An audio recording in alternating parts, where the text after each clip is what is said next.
Hey, welcome to the Two Dudes Talk Movies podcast. I'm Luke, I'm Griffin. and we are back again from our Thanksgiving break, fully fed, because our grandparents make sure that we don't starve as college kids. Yep. And we are back again, just us this week, but we should have a guest next week, I believe. We will. All right.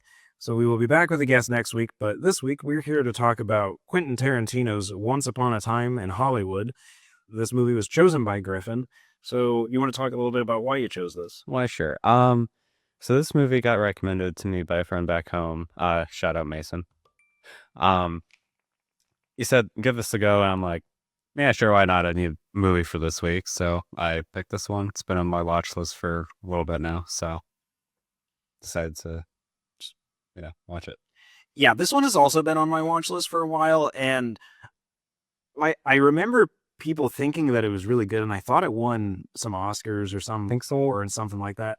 But then I got on Letterboxd when I finished, or before I watched it actually, because occasionally I'll just get on Letterboxd and see what people are watching.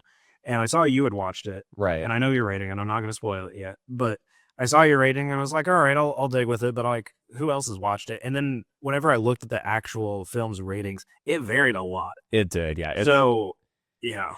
It's very with the people that I follow on Letterboxd, it's very hit or miss. Like, some people have given it like a 4 or a 5, or some people have given it as like, I think I've seen as low as like a 1.5 stars, or maybe not that low, but Yeah, I think the lowest I also saw was like a 1.5 stars, or for sure 2 stars. for sure. I do remember seeing one person's 2 stars on here, but yeah, so at that point I didn't know what to expect when I got into it. But the film is odd.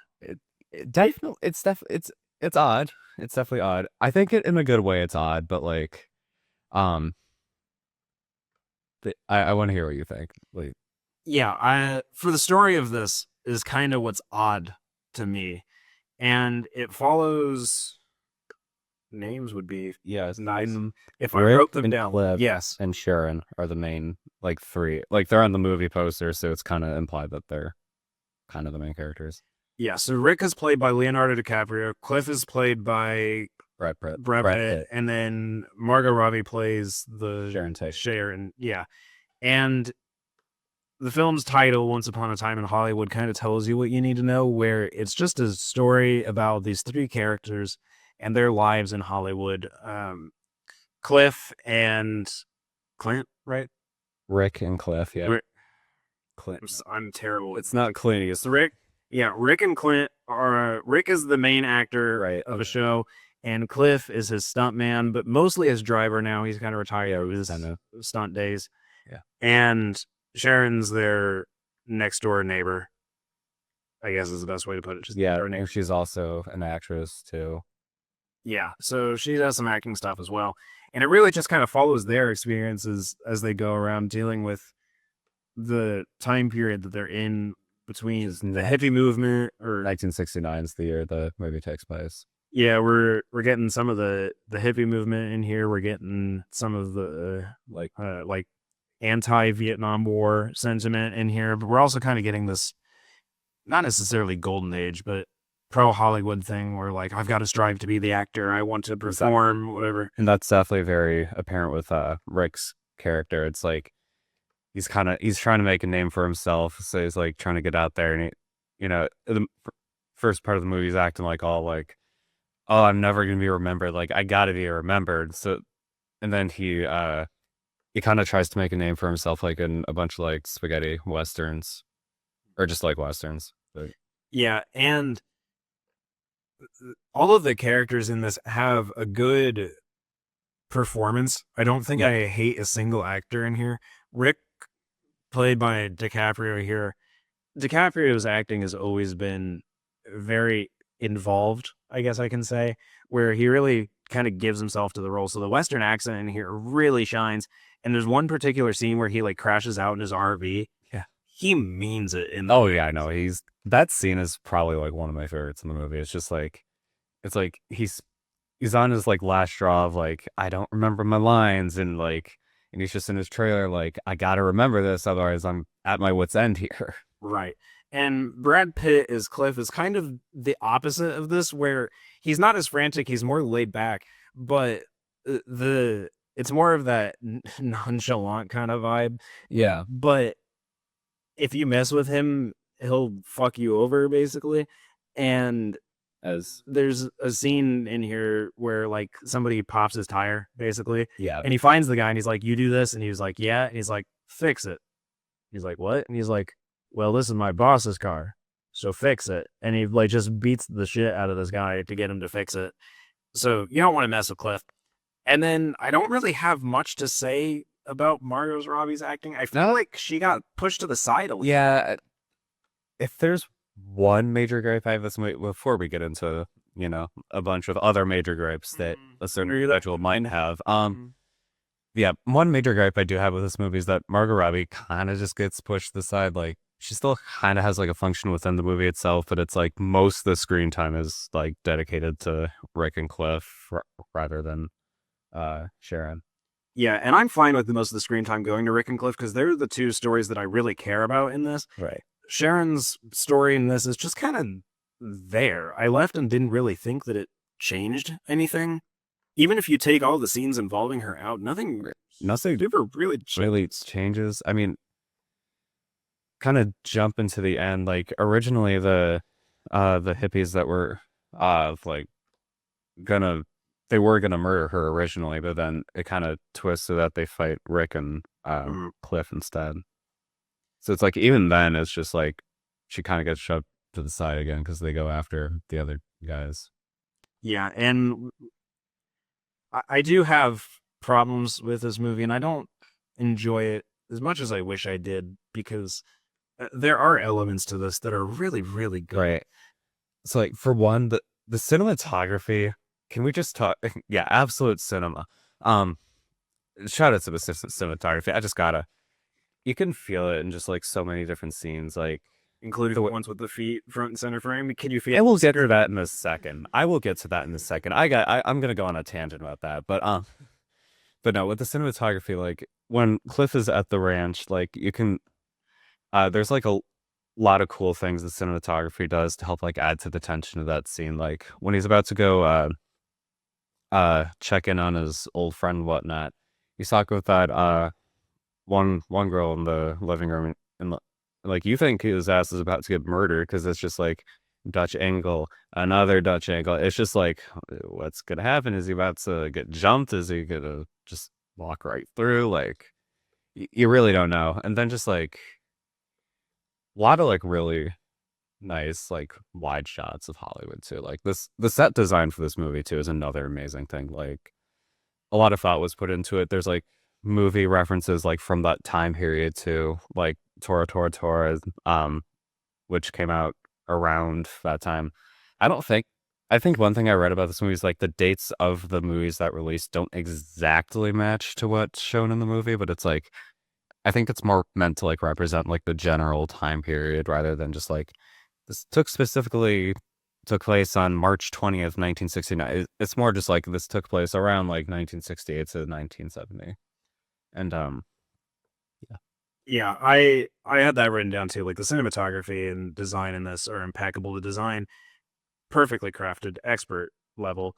And then the cinematography, something that I think is neat that it does is it okay, let me rewind a little bit. The film has actors portraying a character in a movie. yes. So you would assume that as product of that, in universe there are some films, and the cinematography does these like intercuts every now and then with some of the films that Rick is in. I keep wanting to call him Clint. I don't know why, but because Rick is star of some of these. Right. And yeah.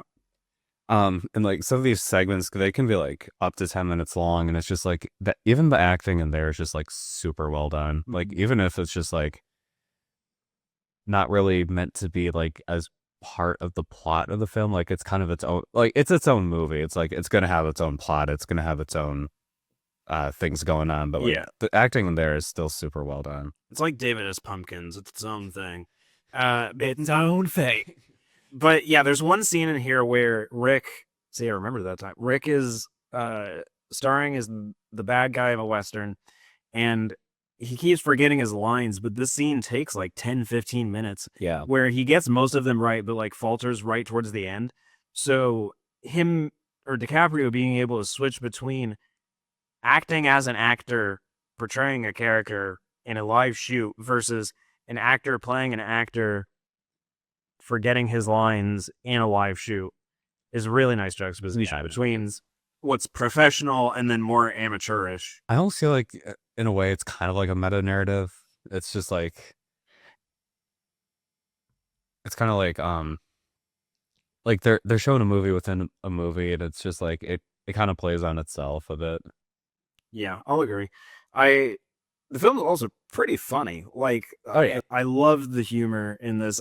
My favorite scene for humor is probably the fight between Cliff and Bruce Lee. Oh, That one that scene was hilarious, dude. yeah, I remember seeing clips of that on YouTube around the time the movie came out. I never caught it in theaters, unfortunately. But Yeah, this came out like 2019. yeah, but that scene is a funny one. I'm not gonna give away what happens in there. I'll let you watch that one for yourself. And Yeah. I also like the music and soundtrack choices here. There's a lot of heavy Western motifs Oh yeah. because the film is technically a Western, and Rick stars in the lead of a Western for most of this, or multiple Westerns. So it fits in nicely there. And then the soundtrack is perfectly taken from that time. California Dreamin' is an amazing song, so I was happy to see that in here. But unfortunately, because I have never liked a movie and I wish this was better, it kind of boils down to the plot, but I don't want to get there just yet because I feel like you may have more to add. I mean, if we're getting into negatives, I do have one thing. What might that be? Mr. Tarantino, why do you have so many foot shots in your movie? Yeah, we gotta talk about this, man. Like, Like, I get, like, in a setting, it might make sense for a character to be, like, barefoot in their own house, or, like, to be riding their car barefoot. But, like, why do we need to see the dogs? Put the dogs away, man. especially when Sharon's at the movie and has like, okay, first, Oh my God. put your feet up on the chair in front of you in the movies anyway. That should be an unspoken rule. Don't do that. Please, just have some decency in the theater. But aside from just doing it in general, having your dogs out and they nasty too. Like they're filled with dirt and grime. Right, and yeah. Tarantino, we know what you are. Yeah, you got some kinks, brother. Maybe I don't know, unless you're into that. But like, We don't know. you got a lot of films where feet and ass are front and center of the frame Oh yeah. a lot, and I don't know what the point of that is. I don't think it adds anything. It's just weird, and I don't know if like it's supposed to be this deeper thematic thing where you're preying on the minds of the common consumer, where they're like, "Ooh, neuron activation, go!" But like, Yes. no, I care more about the tense scene. I don't need to see Margaret Qualley's ass in front of my screen currently. Like, can we? Yeah. No, thank you. It's like, why is this angle, Tarantino? How does this particular angle add to the plot of the movie? I don't think it's really necessary. Although to be fair, you can make a case for Margaret Qualley's scene with her character kind of hidden on Cliff, but like, Yeah. still, Quentin, I don't want to share your fetishes, so please spare us. Thank you. Please keep your fetishes to yourself. Something I noticed ahead of time was whenever I got onto Letterboxd just to kind of read through the reviews of what other people had said, and mind you, all the people I followed roughly, actually almost never put a spoiler in the actual like little review bar on Letterboxd, so I never get spoiled with anything. It's usually something minor that like I end up keeping an eye out for ahead of time to just kind of look out for. Right. And one of those was somebody saying, if you fast or I can't remember the exact phrasing, but it basically said, skip to the hour mark. This is why the movie starts. And I didn't do that, obviously, but I was like, to the whole thing. yeah, so it was like, okay, I'm going to watch the timestamp and we'll see. And wouldn't you know it, the first hour of this movie sucks. It drags on and it has no clear or concise plot line. I get the vibe of it being about Rick struggling as an actor and helping or having Cliff help him out through that process. But that's a lot of background character introduction that does not need to be an hour long, especially when Sharon is there, because again, she doesn't have much of an impact on the story, like at all. Right. If you took Sharon out of this movie, nothing changes, save for like one or two scenes where she's on screen with Rick at the same time. But the conversation in those scenes doesn't change anything either. So it just makes no sense. It feels like bloat almost. Yeah, I mean, the film's already 2.5 hours. I can agree that it might seem like blow, like, and things might kind of seem to go on for longer than they need to. I still think it does a good job of setting up the movie, though. It's just like you kind of need to know like the headspaces these characters and kind of like where they're at, like Rick with his acting struggles and his career problems too. Like, um, I think I think the first hour of the movie kind of sets that up well, and then it just sets everything up pretty well overall, just like getting to where you need to go. I mean, I guess some of the screen time could have been run down maybe a little bit. Yeah, it definitely like gets you into the characters and who they are, and that's fine. I'm for that. I would rather know who they are than just be thrown into these random people that I don't care about. But it doesn't need to be an hour long. In the first like 15 minutes or so, maybe 30, I already know who the main players are. I don't need an extra half hour of that. And I also, and this goes beyond just the first hour, but I also don't need these random time cuts that are not explicitly labeled. There's one about midway through or so, or towards, no, start of third act. I'm pretty sure it's the start of third act where there's a 6 month time jump. And that's fine. I don't care about that. But Right. before this, there are scenes that are meant to show the passage of time by hard cutting in between them, but having characters placed in similar spots. I know there's a term for that, but I I'm forgetting it because I'm not pretentious. And so, Great. yeah, and it helps you understand that, okay, time is passing in these scenes. An example, kind of calling back to whenever, I almost called him Clint, Rick, is, I don't know why Clint, but no, but Rick. Because Clint Eastwood, he was in a lot of That's gotta be, that's gotta be it. probably. Yeah, that's gotta be it. Even Prime entered the 60s and all that. Yeah, that's gotta be it. But anyway, with Rick in his RV as he's crashing out, it hard cuts throughout the scene. So you can tell that he's been crashing out for quite a while in his RV and progressively getting more insane, I guess. And that stuff's fine. But some of those scenes don't really need that cut. There's one of Sharon where she walks across a crosswalk, turns left, and the camera pans and follows, and then it hard cuts and she's at her destination. I don't need to see that. Just start on the sidewalk where you get to the place. You're adding another like minute of runtime for no real reason. It's just there, and it doesn't add anything. It's just there. And like the amount of like or like the amount of driving that is on screen too. Like there is a lot of driving displayed in this movie. I was watching the CinemaSins video for this. They had a whole bonus round just for the amount of like cars on screen and like the amount of I forget exactly what they labeled, but it's just like they did a whole bonus round just for the cars because there's just like a lot of runtime dedicated to that. Yeah, there is quite a lot. And another thing too, not so much a gripe I have, but just kind of like something more that I noticed. There's like in the beginning of the film, there's uh like dialogue narration. So it's like similar to Weapons. Like it opens up with this is a film, the yada yada. It's just kind of like it opens up to that, and like it's and like it kind of sets you up so that you think it's like kind of there's gonna be like more read out narration like throughout the movie. It's similar to Weapons, actually. Not the first time I'm gonna bring up Weapons this episode, probably actually. Um, but but a lot of like the narration isn't really present until like the third act too. Like when like the big time jump happens, like it's kind of setting up like, oh, this is what happened this many months later, and it's just like, oh, and it kind of just makes you think like, oh, the read out narration's back. Like, where was it for the rest of the movie? Again, it's not so much like a gripe I have of the movie. It's just more like if if you're gonna make it a part of the movie, like either use it more or just don't include it. Yeah, and that's actually what I was going to transition to is this narrating thing where Kurt Russell, the actor here, is giving the narration, and Yeah.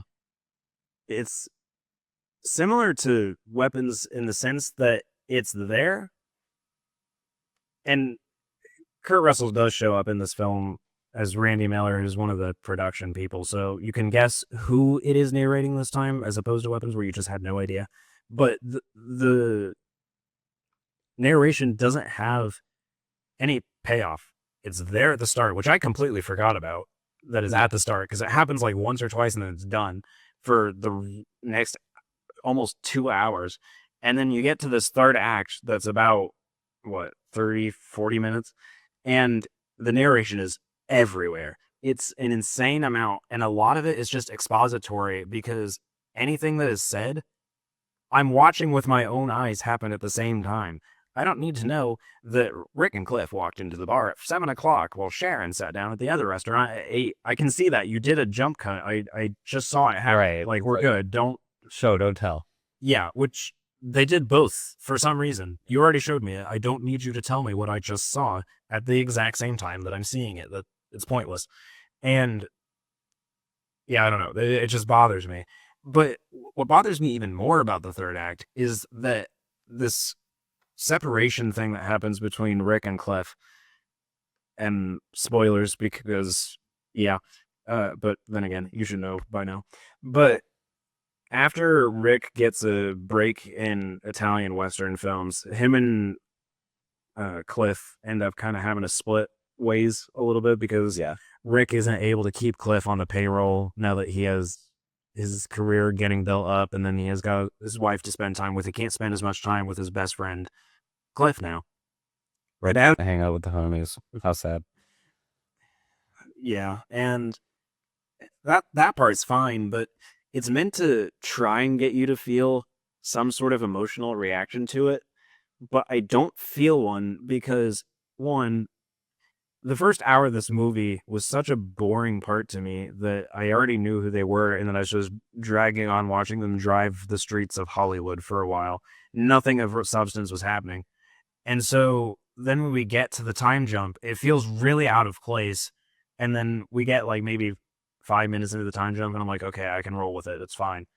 And then it has this big plot point where it's like, I didn't mean to cut there, my bad, but it has this random plot point where, I guess not random, it makes sense, but they have this plot point where Cliff and Rick are going to have to split ways. And I don't feel a damn thing over it because I don't feel like we've been building up to that the whole time. I guess. I don't really have too much to comment on that actually, but That's all right. just like, yeah. Yeah, instead, That's fair. That's fair. what I do think it is building up to, or at least wanted to, and didn't, leads into the deep thought. Okay. What's the story here? That's genuinely what my question is what's the story here? That's the default. Is what's the story? Yeah. Oh, okay. I'll transition into more of this, but like Okay. on a face value, we had talked about it earlier, but like what's the story here? What's the story? So, I think there might be like I think there's like two main stories going on here. The first story is what's set up in the first hour. It's Rick trying to see, now you almost got me saying what's his face? Clint. Yeah, thank you. I'm a better actor than you, Rick. But yeah, I think like the first story that's kind of going on is like Rick's acting career. It's like he's trying to find his lost way. He's trying to find like what he's good at. That's like the first storyline. And then the second main storyline is kind of what's going on with Cliff. Like he kind of gets a little bit trapped into the world of hippies. And then like that kind of leads into like the final scene of like where they're having a face off against the three hippies that break into their house. I think Rick's story is more prominent. I will agree. I think Cliff's just kind of like, it just happens because he's a side character, but I think that's kind of what the main story is. All right. I will agree. You have the core story, I'll say, following Rick trying to get his crew together. His driver is Cliff. Now, later in this, like you said, Cliff gets involved with these hippies, and there's a moment of the film, I think, like in the second act here towards the middle, he gets really involved with them, and you're focusing solely on him. So then you've got two stories now that bleed over with each other. Now, Sharon is this third story that intercuts between all of them and just randomly happens throughout. Doesn't have a ton of substance to it until like the ending scene where she greets Clint. Damn it, Rick. Sorry, Rick. His name's Rick. We need a sound effect for that. But she greets Rick at the door, and they go into the house as the film ends. Yeah. So there's a third story that now overlaps with the core story. So you have 3 stories total, and 2 of them overlap with each other, and then the other 2 overlap with each other, with Rick being the tying piece together. Yeah. To me, that sounds a lot like an anthology film. However, this film is not one of those. Nope. And I think the goal here was to make it more of a seamless transition thing. And I'm going to use journalism as an example for this, where if you have a longer feature story, so it's not like hard news that has to go out at a fixed time, you can slow down, take your time with it, tell more of a narrated story, per se. It's going to be long. All right. So you got a lot to say, but you can only fit so much. And to not bore the reader as they read through, you have to guide them along, which means you have to transition properly into this. Now, one way you can do this, and it's my preferred way, is with headings in between there. So let's say you have like your normal text. There'll be something that's bolded in there that'll have some like catchy headline or subheadline, subheading, and then you'll go back to your normal text. That's basically a chapter that's in here. Now, anthology films work like this, where you start out with whatever your intro is. You get to the first main story that involves with somebody. So in this case, that would be your intro is Rick dealing with all of his career stuff. Yeah. And then the first story is kind of him and Cliff together. And then you would have some sort of heading. You enter into the second story where Cliff is dealing with all the hippies and whatnot. And then your third story would be with Sharon, who's dealing with all this, and then ties back to the first story all the way at the beginning of the story with Clint. Or, damn it, Rick. His name is Rick. I'm so sorry. His name is Rick. But it'll tie back that way, and it ties up everything in a nice, neat little bow. The other way to do this is seamless transition. So you remove those subheads, and you find clever ways to transition into things. So if I was like, I don't know, John walks down through the park, but that's not the only place he went today. And then I start the next story about him going to the barbershop. Something along those lines. I think this film is trying to do a seamless transition more than an anthology thing. Yeah. And for me, it just doesn't work because it's too much. Like, there's so much set up for this to be a good anthology, and it just doesn't focus or capitalize on that. I think that's the main problem here. So for me, the story is Once Upon a Time in Hollywood wants to be a anthology, but can't. I do think the movie, it's still really good, but I kind of wish it was made into an anthology. Like, I kind of wish, like, we had, like, 3 different stories. We got Rick, we got Cliff, and we got Sharon. Like, they all have really interesting stories, but it's, like, at the same time, it makes you think it should be structured like an anthology. It's like, we could have started out with, like, Rick's and then maybe Sharon's and ended with Cliff's story. Because, like, Cliff's, he's involved with all the hippies, and the movie ends with, like, the final showdown. It's just, like, I feel like that could have been a good way to end his story. It was just, like, the film overall. And, like, having Sharon's story in the middle, it's just, like, she's not really involved with Cliff all that much, more so Rick, but, like, still have her in the middle. And since, like, Rick's kind of like the main setup character, I'd say he's like the main character. So, like, having his story first and just kind of having him appear a few times, like, throughout Sharon's and Cliff's story might have worked better. I still like the story and kind of the structure of the movie. I just kind of wish it went more towards the anthology direction when it was being made. Yeah, I will agree. I think in my ideal world, I would rearrange that slightly, where the intro part of this anthology stays mostly the same. You're introduced to Rick, and Cliff. I think that's why. I keep wanting to say Cliff, but my brain defaults to Clint. That might be it too. That might be, But yeah. Rick and Clint. So your intro is introducing to them. You shorten that first hour a little bit so it condenses it. You get more of what you need. And then this is where the narration can still happen, but kind of make Kurt Russell's character do a little more in this part. So then whenever he shows up later, it makes more sense. And the narration in the third act also makes more sense. And then at that point, it's okay. I still don't vibe fully with it, but it's more passable. And then Cliff will kind of fizzle out a little bit. Rick takes the front and center, and this is where you get more of that scene where I talked about earlier about him forgetting his lines, crashing out, that sort of thing. And then your second story picks up with Cliff after he had left, so he's going through his driving journey stuff with the hippies and figuring all that out. And yeah, none of this is like perfectly chronological. Some of this has to get restructured pretty heavily for my ideal version of it. But once that happens, you have your core second story. And then you can have him meet back up with Clint chronologically towards the end of there. And then we get Sharon's story, and I would rework it to where she is a little more involved with Cliff and Rick throughout their stories as well. So there's a reason that we pick up on her. Granted, we get some of that in Rick's story, but it's like throwaway scenes that don't. It's like you don't really catch it you don't really catch on to it. That's like, oh, she's important. Keep her in mind later. It's just kind of like, oh, that happened. Yeah, it's more like, hey, isn't that Margot Robbie? And then the scene moves on. So it's nothing crazy. I would rework some of those. And then when you get to the end of the third act would be the climax of this. So technically, all of your anthology stories end, and you have this conclusion chapter where the break-in scene happens and all this, and then the film can resolve the way it does. Yeah. And everything ends much neater this way.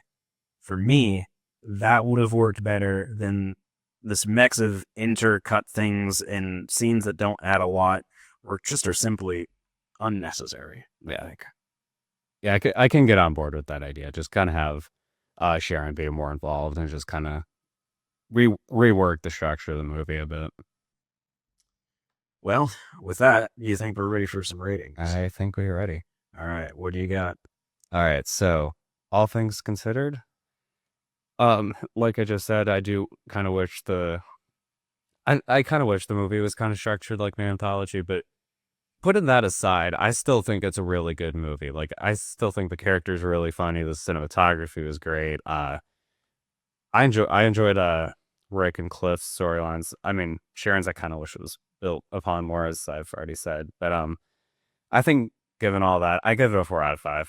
So yeah, now Luke. Yeah, not bad. Not Yeah. bad rating. I can understand where you're coming from. I don't agree fully, but Right. I do agree. I do agree that like I enjoy parts of this. Right, this movie has enjoyable elements from acting to cinematography to design to music to all of those core elements of filmmaking here are all done pretty well, and I do enjoy those. And I think the stories from Cliff and Rick do capture me. I care to know what's happening with them. I don't have an emotional response like that third act wants you to, but that's mainly just because the scenes and the stories with them drag on for so long or have scenes that don't matter even aside from their stories with Sharon just intercut randomly. Like, I don't need to know that she's trying to get into the movie theater. I don't. Yeah. And I don't see how that matters to anything. So things like that, I want those restructured. And for me, that's where the main problem with the film is for me, is that it has good elements, but it's subpar because it's trying so hard to not be an anthology when it clearly and easily should have been. For that, I think I'm going to give it a 2.5 out of 5. I think it's subpar. It could have been much more enjoyable. I understand. You, even if I don't agree, I understand. I agree with you on parts. Yeah, I know. But still, just Your opinion's wrong. He said, your opinion is wrong. But yeah, subpar. I think it could have been a little bit better, but yeah. Well, that's it for this episode. Yep. We will be back next week with a guest, and after that, I think that's our last episode this semester. yeah, because it's finals after that, I'm pretty sure. And I believe we're taking finals off. So unless I'm wrong, we'll update you next week. But until then, I'm Luke. I'm Griffin. And we will see you then. Bye. Bye.